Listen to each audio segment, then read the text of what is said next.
Hi guys, and welcome back to King's Aquariums and Ant World. In today's video we are turning a ball python's vivarium into a bioactive one.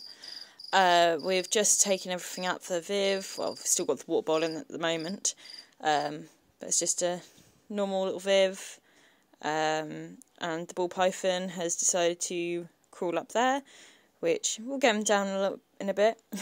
He seems quite cosy at the moment for some reason. I think it's because it's the only place he can hide at the moment, because we took everything out so we can do the work on it.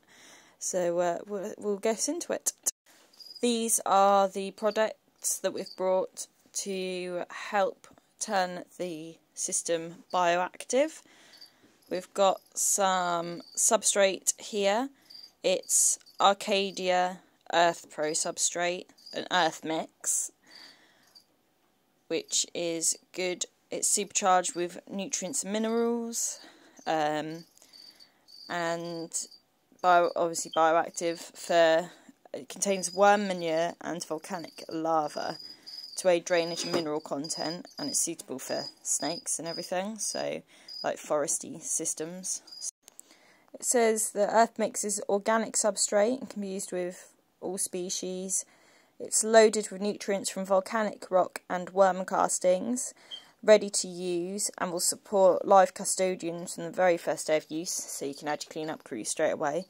It will sustain plant growth, high mineral content, and very good for keepers that want to keep their animals bioactively.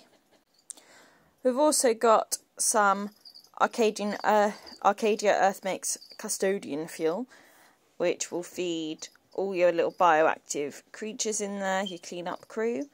It's got calcium in it, and brewer's yeast, carrot, green pea, mushroom powder, spirulina, and you just press it into the soil every 25 millimeters throughout the terrarium, and that will feed them. And you do this every 7 to 14 days. That feeds springtails, tropical wood lice, European wood lice, mealworms, earthworms, white worms, fruit flies, all sorts. It's a potent dietary pellet with vitamins and minerals. It doesn't leave a white residue or go mouldy either, which is really good, and you don't want that to happen in your terrariums. Also got some Pong Liner, which we'll be using to line the base and just a little lip around the edges of the vivarium, just so obviously the wood isn't sat with the wet soil all over it. We don't want the wood to go funny, so this will just make sure it's all nice and waterproof, nice strong, UV resistant as well, which is what you want when there's a big heat bulb above. So that's all good. We've also got a bag of Sphagnum Moss too. It can hold up to 20 times its weight in water, Sphagnum Moss can, and so it's good to have in the substrate and on top of the substrate to create nice humid areas within the vivarium. Obviously ball pythons need a high humidity. Also isopods and everyone and your custodians will love it too, because they like damp areas as well. So that'll just be really good in maintaining moisture. We've also got some Prorep leaf litter, which obviously in the forests and that you'd have a nice leaf litter layer from all the leaves and that falling from the trees. This will also be food for your isopods and everyone as well. It's got poplar, maple and birch leaves in it, and it's from sustainable sources too, which is good. And this will just help make it more natural feeling for the snake and for your custodians and everybody. And we've also got a new cage to go over the heat bulb, which is longer because we needed that so that we can actually close it properly and have the heat bulb in. So that's all good, and we'll get that sorted.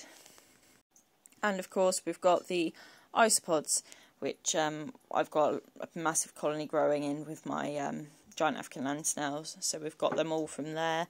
They're just in a tub with a load of sphagnum moss at the minute, and they'll go in obviously and be the clean-up crew. We will be getting some springtails at the minute. I couldn't find any in my snail tank for some reason, so we'll probably have to get some more of those, but there will be springtails going into the setup also.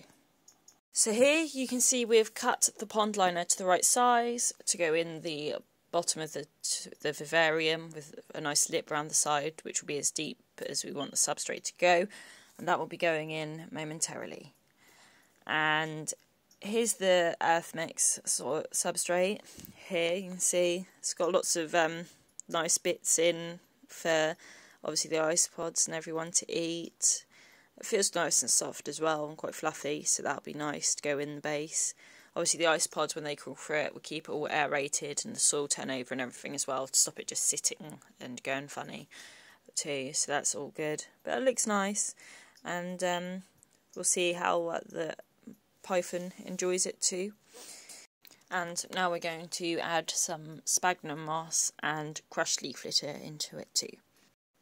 Now you can see we're putting a nice little bit of sphagnum moss in there, and crushed up some of the leaf litter too, so that like when we have the springtails, they don't really like coming to the surface too much, from what I've noticed anyway when I've kept them before. So you mix this into the substrate, and that also allows the springtails to have food source while they're in the substrate without having to constantly come to the surface to eat. And the isopods will be able to munch as they're crawling through the substrate too. And having the sphagnum moss mixed into it, the substrate, also helps keep the substrate nice and moist too. Keeps the moisture within the substrate. So here you can see with the Pong Liner in the base, just need to smooth those corners out and sort them out so they're not all bent in. We don't want any substrate getting behind it. But this is how it's gone in, and the substrate will go in nicely up until the top edge of the Pong Liner, and that will just keep everything nice. Here is the substrate, nice and quickly done. And yeah, that's all the sphagnum moss and leaf litter mixed in, although you can't see it much, but it is all mixed in. That was both bags have gone in there too, so that looks nice. That's creating a nice little area for the isopods to crawl through, and the snake will enjoy crawling over it too. And now we've added the hardscape. They've got a nice half log hide there, a nice big bit of wood to obviously crawl around, and we've got some nice pieces of bogwood in here too. I've kind of managed to put the bogwood in the entrance of that shelf to create a little hide area. Nice piece up there too. And we're going to also add the sphagnum moss and leaf litter. Obviously we've got the water bowl in too. I just need to add some more water to it. And the sphagnum moss has got it mainly on one side of the viv really, to create a more humid end, and then a slightly drier end over the other side. Just got it in several little places to make nice little bedding for the snake to try and lay on if he likes it. And then we've got the leaf litter everywhere, which the isopods will love going through too. There's going to be so many exciting smells for the python. And here you can see the isopods. Just got out a chunk of the sphagnum moss out of the pot and put it in. Obviously the isopods were still on it. So they're just dispersing throughout the tank and enjoying themselves and exploring. And they'll be cleaning up after the snake. And here we've put the snake in, and you can just enjoy watching him and look round his new enclosure and just get used to it.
this is our before photo of the Viv, and this is our after. Let us know what you think in the comments below. We will be adding plants to the setup too, so stay tuned for the future video in this. Thank you very much for watching. Please like, comment and subscribe.